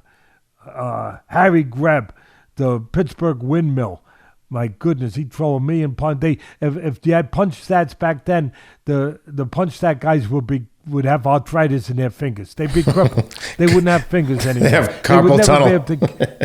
They would never keep up with the punches that he threw. Just again, a lot of great fighters in all ethnic groups, and the Irish, like I said, kind of disappeared for a while. And now there's a resurgence in Ireland the last couple of years of big crowds, big cards over there. And it was great. It was great to see Irish boxing back, where you saw Katie Taylor, you know, the legendary Katie Taylor, even though she's still fighting Chantelle Cameron. And Katie Taylor, she's a gold medalist. I caught her fights, actually, in the Olympics for NBC. So I'm very familiar with her. She's one of the greatest, regarded as one of the greatest women fighter ever. I would put her there, for my list would be, I put her there with Clarissa Shields and also with the pioneer of women's boxing we've had on our show, Christy Martin, and Layla Ali, you know, the daughter of Muhammad, who also brought a lot of recognition to the sport. But it was a great event. It was a great atmosphere. It was great to see. It was a great fight. And one thing I'm going to argue with you, and matter of fact, I'm just going to completely disagree with you. I didn't think that Katie Taylor was the harder puncher. I thought the opposite, or that Chantelle Cameron was the better boxer.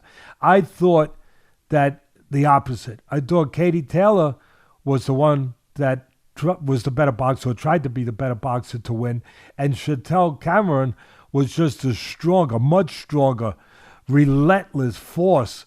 And I thought it was very similar to the fight you touched on, Taylor-Serrano at Madison Square Garden last year. That was just a great, great atmosphere and a great, great fight. Great fight. Great fight for women's boxing. I thought it was very similar, where in that fight, even though Serrano was moving up, Serrano was the stronger woman, the better puncher. Strength sometimes, power moves up sometimes. Ask the people that have fought Terence Crawford as he moves up, has moved up from junior lightweight to welterweight. He carried his power. He's the better puncher still, a lot of times, even with naturally bigger guys. So Katie Taylor, for me, she was the boxer. Chantelle Cameron was kind of like Serrano. That fight was a great fight in the Garden, Serrano and Taylor. Serrano was relentless. Serrano was physically stronger. Serrano was physically the better puncher than Taylor, and Taylor won the fight. Here's what I think, a little bit similar to Lomachenko. A little bit. And taking nothing away from Cameron, just like I take nothing away from Haney and his great performance. But Katie Taylor's getting a little older. If this fight happened a couple years ago, maybe a difference. I don't know. But I could see the difference even in a year. She's been in a lot of tough fights. She's been around a long time. And I could see her aging from her fight a year ago with Serrano. She got a little older, a little tiny bit diminished. And it was enough to make a difference. And again, taking nothing away from Cameron. Cameron is terrific. She's strong. She's relentless. Oh my goodness. She punches to the body, to the head. I mean, she is tough to deal with. And she's confident. She's not braggadocious. Either one of them are. They both have plenty of class. And you know what? I want to throw that in there. I forgot. I want to throw that in there real quick about the fight with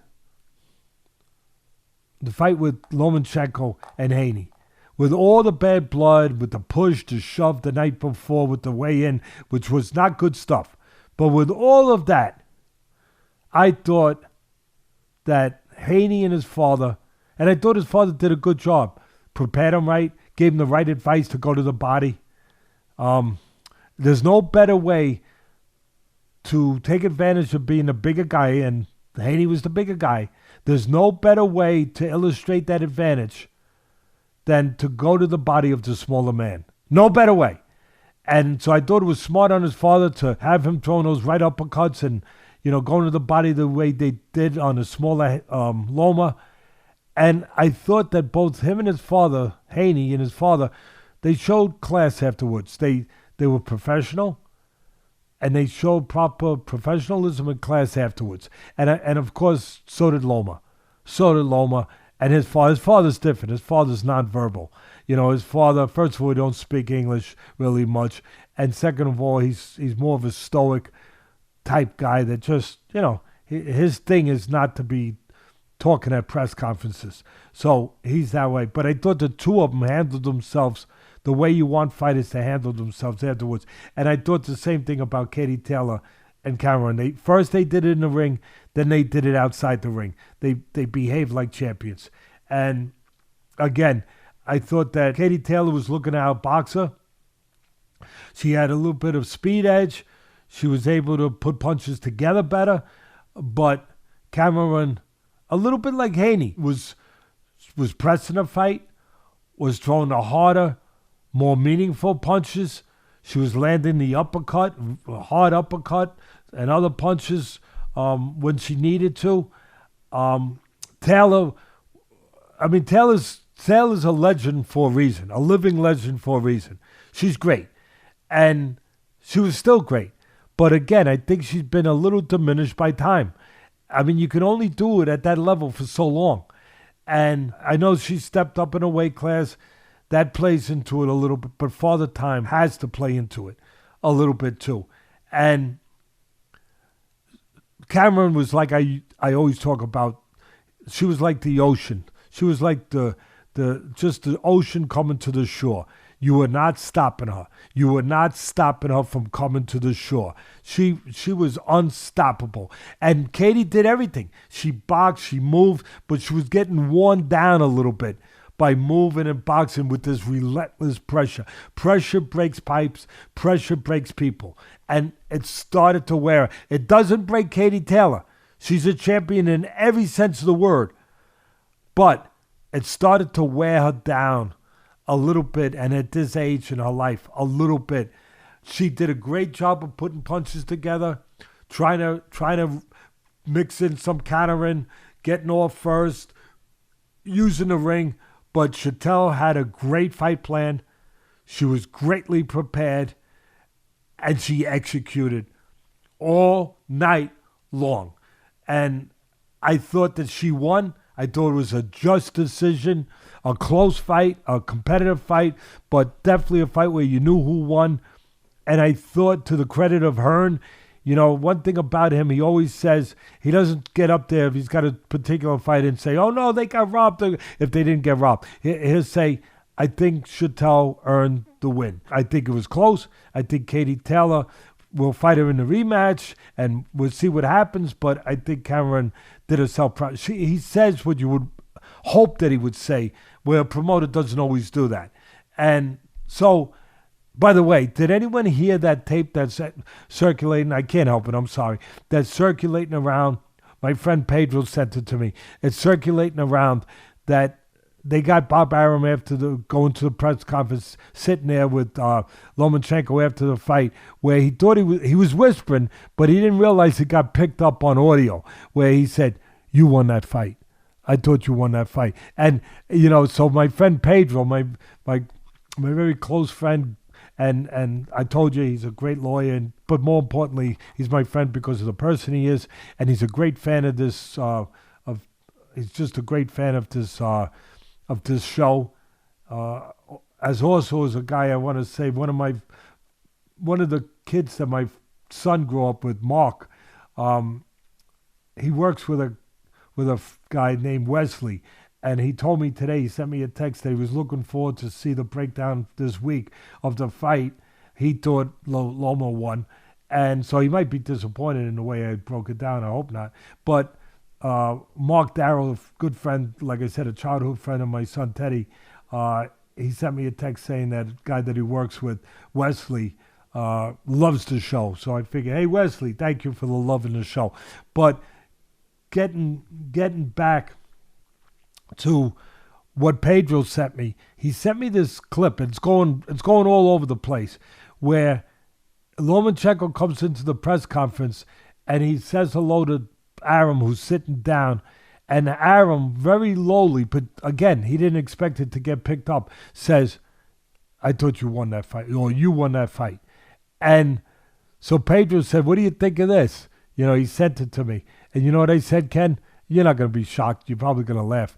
But I said, yeah, but one problem. He said the same thing to Haney. Because, of course. I mean, I don't know that. Do I know that for a fact? Do I have an audio of that? No. I see the clip right here. I just found it. I just searched Aram telling Lomachenko he won the fight. Boom. First thing that comes up is they've got it. But I mean, if you wanted to re-sign Devin Haney, who's clearly like the king of the mountain right now, it's an easy negotiation. You say, good. Hey, that's not a tape. You see what happened in the last close fight when you're with me? You got to remember, Aram's got an answer. You know what Aram's answer is? He's used it before. I'll tell you what it is. It doesn't make me the Mason Kreskin to tell you, or Nostradamus to tell you, but I'll tell you what it is. That was yesterday. Yesterday I was lying. Today I'm telling the truth. Yep. But I think just in terms of the negotiation with Haney, it's an easy conversation. Hey, Devin, you should stick with me. You see what happens when you're with me? Look what happens when you're with Hearn. Taylor, loss. This one, loss. You could point to favorites on the other side of the street that have lost fights. Very rarely on this side of the street, my boy. Yeah, but then Haney and his father are going to pull this audio out. And they're going to say, hey, Bob, and you know what Haram's going to say? And then Bob's going to, I told you what he's going to say. He's going to say, that was yesterday. Yesterday I was lying. Today I'm telling the truth. The only thing that matters is what the judges said. And you see, judge me by my actions, not my words. You got to win. Yeah, he's got the answers. That's why he's been around 452 years. But look, at the end of the day, so back to the fight with Cameron and Taylor. Very similar to Taylor Serrano. Cameron fought the same way. Always coming forward, physically stronger. The only difference was Cameron kept it up a little more consistent. Serrano actually got affected later in the fight by the barrage of punches by Taylor, even though Taylor wasn't the big puncher. She was just a quicker puncher, and she was running them together. But she slowed Serrano down. Cameron didn't get slowed down at all. There was one interesting, really, really interesting part. I thought that was a kind of a turning point for me. That the way the fight was going, Cameron coming forward, Taylor looking to catch her coming in, box, keep her off balance a little bit, getting worn down by doing it, and feeling the pressure and what it was taken out of her gas tank to keep doing that, to keep boxing. It's not easy to keep boxing on the outside moving when somebody keeps coming, like Joe Frazier in the first fight with Ali. Keeps coming. It's hard to keep moving. It's hard. It takes a lot out of you psychologically, and physically. And there was a very interesting moment there, Ken, that I looked at. In the 6th round, obviously her battle plan was the right battle plan. To move, to box, to try to keep the stronger, relentless Cameron off balance. But in the 6th round, she threw that plan away. And damn it, she went toe-to-toe. What a round. She went toe-to-toe. Now, she fought the wrong fight for one round, but I don't think it was by accident. I think she made a conscious, instinctive decision with all her experience that she knew that she was getting worn down little by little. Better, what's that old saying? Better death by 1,000 cuts or by one big, sword. I mean, neither one is real good. But she stood her ground. She made a conscious effort to go toe-to-toe with a woman that you probably shouldn't go toe-to-toe with. That's got, she's stronger, she's bigger, she's better at that. But she did. And again, I don't think it was an accident. I think what it was her making a decision that I'm getting slowly 1,000 cuts. I'm getting slowly broken down here. I need to make a stand. And for nothing else, maybe I can break her, even though she didn't break her. Maybe I can break her spirit a little. You never know. I could test her because Katie already knows her spirit ain't breaking. So maybe I could test her. Maybe she hasn't been in the fires I've been in. Let me test her. Let me take her to the fire. You know what I mean? Let me try. Or at least let me slow her down enough to give myself a little break, a little margin, a little, reprieve. So she stood there. And again, you know it's not the fight she wants to fight. But again, I thought she made a decision to fight that round toe-to-toe. And man, it was a good round. And man, she won the round. I gave her the round. She used her hand speed inside. She put punches together. That was the difference. She ran punches, combinations, quick, fast, gutsy, gritty inside with an inside strong fighter. And she won the round. But she couldn't do it no more. Then she went back to moving. And it didn't get exactly what she hoped it would get. She hoped it would maybe break the spirit or slow the spirit of Cameron. And it didn't, number one. And number two, it didn't slow Cameron down really enough. Maybe a little bit. But then you could see that Katie knew that it was a one-shot deal. I'm going to try it for one round, see if it gets me what I'm looking for, and if it doesn't, I'll get the hell out of there, and I'll go back to boxing. And she did. And I thought it was magnificent. Just seeing these little things. See, that's where I miss commentating, because that's the only place I miss it, Ken. That if I'm commentating, that I can bring that to the audience. Say, look at this. She's not being stupid. She's making a decision. She's telling you that she's at a crossroads in this fight. She's at a moment in this fight where she's got to make a decision. Is she going to continue getting broken down piece by piece and lose the fight, a decision? Or is she going to make a stand and maybe change the whole course of the fight? And that's what she tried to do. And it didn't work, but she tried it. And all the credit in the world to that magnificent champion. And all the credit in the world to Cameron, that magnificent champion too.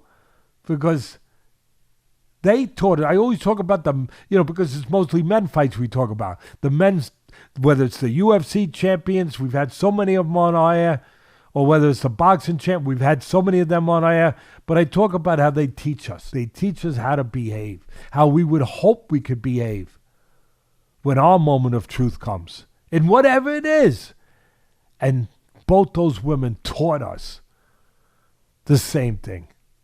It was great. It was magnificent. I'm sorry. I'm sorry for your loss. My condolences, for the first, of course, it was the Bruins. I can't believe they did that to you. And then the Celtics did that to you. How about they're both getting wiped out by Miami? Miami might win both titles. Both eight Miami seeds. might. I mean, both eight they're up seeds. 3-0. Oh, Miami's beating the Celtics. But Miami, the Panthers and the Heat were both 8 seeds, barely squeaked into the playoffs, and now they're on the run of like a playoff run like you've never seen. I mean, credit to both of them. They're awesome. Keith Tkachuk, 2 overtime game winners in the Eastern Conference Finals against Carolina. I mean, this guy's having like, him and Jimmy Butler are the 2 MVPs so far of the playoffs in both leagues. They're unbelievable. 2 overtime winners in hockey is crazy. But it teaches its own little lesson that it's not just about the most talent, because you could probably argue the Bruins and the Celtics might have more talent all around. But it's not just about that talent, the neon talent. It's about the talents I talk about, the quiet ones. Definitely. Determination, reliability, 100%. dependability, mental toughness, resolve, being hungry, of course, having an urgency. It's about those times, and it's a good lesson to our audience that you don't have to be the fastest all the time or the strongest, the biggest to be the best. Sometimes you just have to be the most determined. And there's always a way to even the playing field. That's right. You can't do it with this, with the body. You could do it with this, with the mind. And to that point, I'd like to just finish. I don't know where the hell it is. I got freaking 400 sheets here. While you look for that, next week when we record, I'll tell you I'm going to Mongolia in June to do a 6-day running race across the Gobi Desert. Wow. Carrying all my own supplies with the exception of water and a shelter to sleep in. First time I've ever done anything like that. And when someone mentioned it to me, the directors invited me to do it. Only a couple hundred people. I was like, oh, wow, I'm scared to death of that. I don't like camping. I like to stay at a Four Seasons. I'm a big baby when it comes to sleep. I'm very particular with food. I need a certain amount of food when I'm training so much. But it's basically 25 to 30 miles a day with one 50-mile day in the 6-day race. And like I say, carrying a backpack of like 15 to 20 pounds. Wow. But I'll give you more details later. Did you find what you were looking for? Please come back. Please come back. No, really, I'm proud of you. We're proud of you, Ken. And my money's on you because of the quiet talents that I just talked about. Not just the loud talents, but please come back. I don't care if the backpack comes back, but please, you come back. Here, all right, here's my thing. Go for it.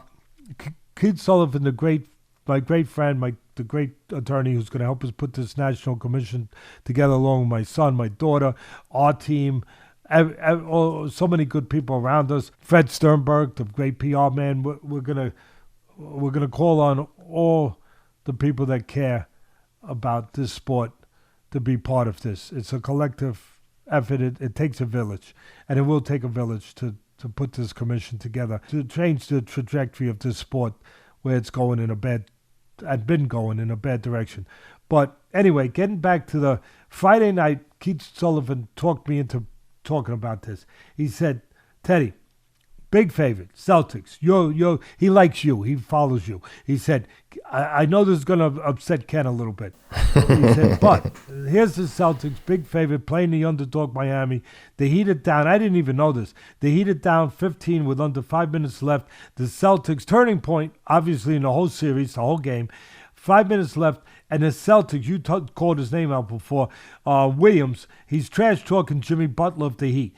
And Butler smiles. Williams then gets aggressive in his face. He semi-headbutts him, and Jimmy Butler goes on to completely take over the game, scoring 22 from that point as the Celtics lose by 6. That was the end, probably the end of that was probably it, right there. Even though they had more games last night, what happens? They lose by 26 points less. They got crushed. They're down 3-0. But that was probably the backbreaker right there. And like I said, Keith brought this to me, and he said, Teddy, I think there's a great lesson to be brought out there. That he said it. And he said it best when he said that Jimmy Butler stole Williams' soul. And it's just another reminder and learning moment that whatever your situation or your fight out there in life, when that moment comes, you always have a choice, and I always talk about this, Ken. You always have a choice of how you will behave. You can behave like Williams and lose control. We've all been there. Or like Butler, and you seize the moment by staying in the moment, controlling your emotions. I think we can all learn from this, wherever our workplace might be, whether it's, in our home, take it at home, outside, going to work, maybe when somebody, and Ken, I know you've been there, where somebody might cut you off in a car, give you the finger, and all of a sudden, you're thinking about what you're going to do. What you do at that moment, just like what Williams did, just like what he did in a game, what you do at that moment can change your life. And it's also a prelude and a practice to how you're going to handle other such situations. So I just wanted to take that from Keith, as I promised him I would. He thinks that every once in a while we can use those type of examples in sports to kind of capsulate and to parallel them with life moments and learn from them. And I believe that you can. I believe that was a good learning moment. And I'm sure the senior guys on the Celtics had a word with Williams after the game. Like, why poke the bear, right, dude? Why would you do that? I mean, he doesn't need any motivation. The guy's having like a playoff run we've never seen. He's you can't stop him. I watch the fight. I watch the games every night with the kid. Soon as Butler gets the ball and he takes a turn-away fader before he even gets the shot off, I'm like, it's automatic. The guy's automatic. He can't miss when it's clutch time, and Butler's got the ball. You can't stop him. I mean, with Embiid, look at the difference between him and Embiid, who's the MVP. Every time Embiid tried to make a move on Al Horford, they kept running different stunts on him, hitting him with double teams. Then Horford would just D him up strong. Embiid didn't know what to do with it. He didn't rise up like Butler has, like a true MVP. He just kind of wilted under the pressure. And Butler is showing everyone like, hey, Horford played great D on Embiid, but I ain't Embiid. This guy, Jimmy Butler, is what an athlete. Good Lord, I feel like he's been in the league for like 25 years too. I mean, he's been around. I'm gonna circle back off everything you properly said. What an athlete. Yeah. What a physical specimen. Everything. But he's more together mentally. Without that, the rest of the stuff don't mean nothing. 100%. Williams is a great athlete too. Yep. That the difference here, the dividing line here, the separation here, is that he's more together mentally, that he's stronger mentally, that he's, he doesn't have to prove himself in those other realms when things happen. He knows what he is. He knows what he is. He's content with that. He's confident with that. And he projects that. And that's real. The other stuff's not real. Headbutting somebody, doing all, that's not, but the consistency in life. We need consistency in whatever we do, reliability. And the guy that you're talking about on the Celtics, what's his Grant Williams or Al Horford? Butler. No, Butler. Oh, Butler on Miami, yeah. Yeah, on Miami, I'm sorry. That guy, he's the full package. He as I said, there's a million guys talented like him. But there's not a million guys that know that they can trust themselves, they can rely on themselves, depend on themselves when the chips are down. And that's a real power. That's a real strength. And again, that's not going and headbutting and then going off. I mean, that's a consistent power and belief that you don't have to, as I said before, prove yourself by acting a certain way or doing that or going after somebody. You know what you are. You know you can depend on yourself. That's right. I would argue that some of these guys that act that way, they don't know. Oh, for sure. That they're trying to do that to hide what they don't know, hide what they're not sure of. Yep. Hope that it covers them. Yeah. Gives them cover. But there is no cover. Nope. Because eventually the truth's going to come out. Yep. Well, listen, Teddy, this was a good one. We covered everything. Next weekend, guys, very quiet weekend. We've got Lee Wood and Lara back in action and Mick Conlan's fighting, but no UFC, a couple small shows in the UK. So we're going to figure something out to do, hopefully, for the Memorial Day weekend. TBD, we're going to try to get something up there, but stay tuned. We'll let you know via social media, and look for this petition to sign from Teddy's. All the social channels will have it. I'll post it on mine. Rob will post it. Sam Rivera. We'll have it everywhere. We'll have it on the show social channels as well. So keep an eye out for that. I can't imagine anyone wouldn't want to sign this other than maybe a promoter. It's only for the good. Get someone, an overseeing commission, just keeping an eye on things and making sure everything is done on the up and up. But there'll be a lot more details forthcoming. Promoter would look at it like Superman looks at kryptonite. Yeah, exactly. But there shouldn't be any reason anyone else, including fighters, wouldn't want to promote this and help spread the word. How long are we? We got 2 hours in. 2 hours. All right, give me 5 minutes. Can I have 5 minutes? Yep, go for it. All right. Only because of the magnitude of the fight. I want to make sure people are satisfied. Yeah, Teddy Atlas actually does care about you. I believe in what I believe in. At the end of the day, if you don't agree, fine, that's your choice. I could care less. But I do care about you getting the proper attention to what you want, where you feel you walk away, and I properly explained, in this case, that very controversial fight with Haney and Loma. And I told you how I feel, but I want to take the time. I want to take 4 more minutes, 3 more minutes, because I do care that I know how much it impacted a lot of you, and how some Haney fans are happy, and some Loma fans are not. And I think I explained it well, but I want to take, like I said, 3 minutes to go and just glance over it real quick as far as the actually analytics of round by round real quick. First round, close. But as I said, I thought that Loma at least showed himself that he could get tall, that he could get close to the taller guy. And I thought geometry was a big part of the fight, as it always is. That Haney wanted to control the outside, Loma wanted to be able to get close to do his work. And geometry was shared by both guys.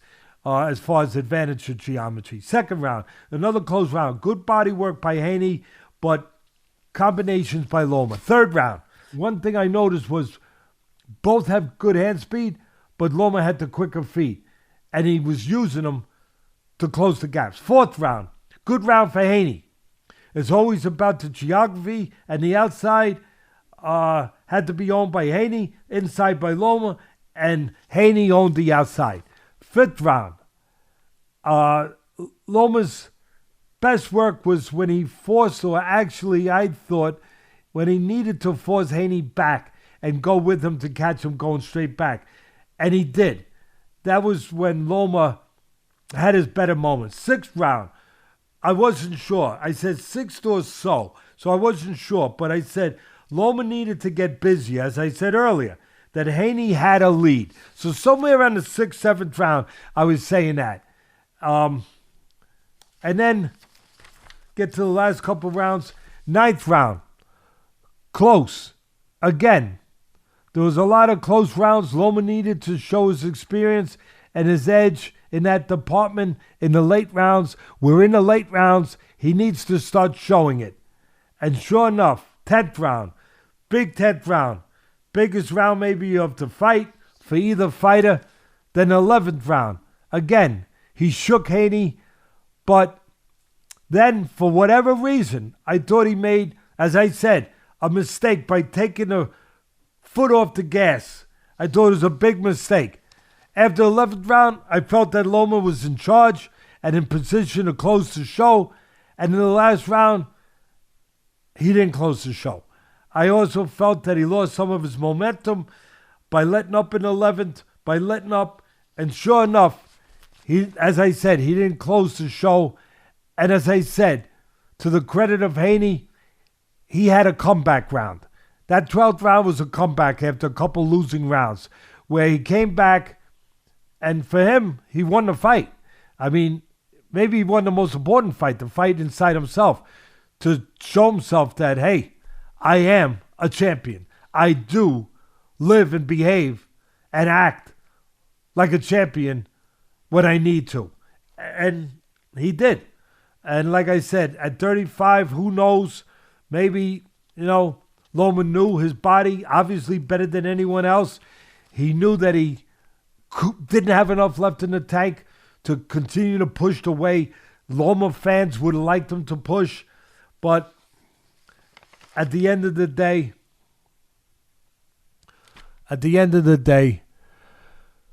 if we get a commission out of this, we all sacrifice for things in life. And I know Loma's not looking at it that way. I get it. He just wants to win. He wants his legacy. He's a great guy. He's going to go back. He's fighting for his homeland. His homeland is under terrible, terrible attack by Russia. He's going back to his beautiful family. Haney's got a beautiful family too, but I don't think Haney has kids yet. I don't know, but I know Haney's not living in. I know he's not living in the Ukraine, where his country's under attack, and so we wish everybody well. We pray for Loma, his family, for his people in the Ukraine, that this terrible war will end. It will end at some point. We pray for that. But I know that he's just thinking about how hurt he is. He mentioned that his kids kept calling him. His 9-year-old kid kept calling him during the day of the fight, saying, and knew, saying that that's what he was going to hear. But I would just say, hey, new or old, it don't matter. Your father's a champion. And if at the end of the day, and I know this doesn't serve the Loma people at all, but they served themselves by the way they behaved, the way he's fought his whole career. If this fight is the one that brings about a national commission that can finally eradicate what's going on in this great sport, a sport that's great because of what these noble warriors do in the ring, but is being destroyed because of what these not noble, greedy administrators are doing to it. If this can somehow, that fight that Loma feels he was done wrong, if this can bring about a change for the future, for the sport, for other fighters that won't have to go through this, that won't have their dreams ripped away from them. If this can make that kind of change, I would say, Loma, I know you're not thinking in this way, but that would be part of your legacy, whether you want it or not. And that would be maybe one of the greatest part of your legacy, as great as your legacy is, and it's great, that you could have been part of the reason, unwittingly, I get it, and you didn't want it, and nobody wanted it, but that you could be part of change in a sport that can impact future fighters' lives and make future fighters' lives better and might make life a little fairer for the fighters that come down the road. That's it. I'm done. All right, guys. Have a great week, everyone. Look for that. Look for the petition link on all social channels associated with Teddy, myself, and the show. Have a great week, everyone. If we don't talk to you before the war, we won't talk to you, but have a great Memorial Day weekend, and we may see you on Tuesday, or we may see you in 2 weeks. Be safe. God bless. God bless. Goodbye, everybody.